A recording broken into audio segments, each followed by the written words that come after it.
Natuloy ang plano nila ni Divina at Libby.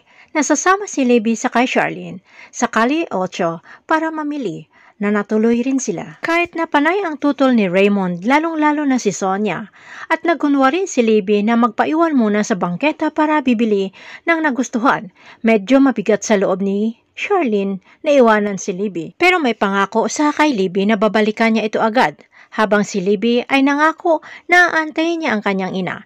Pero pagtalikod ni Charlene ay agad tinawagan ni Libby ang totoo niyang ina na si Divina na naroon na siya sa Calle 8 at mag-isa na lamang.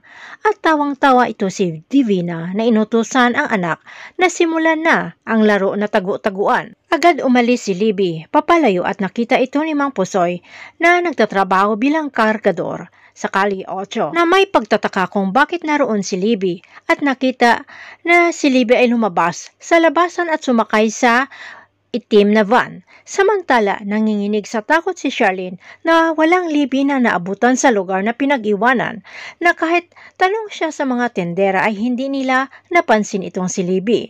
Agad tinawagan ni Charlene si Raymond at ikinagalit ito ng kanyang asawa lalong-lalo na si Sonia.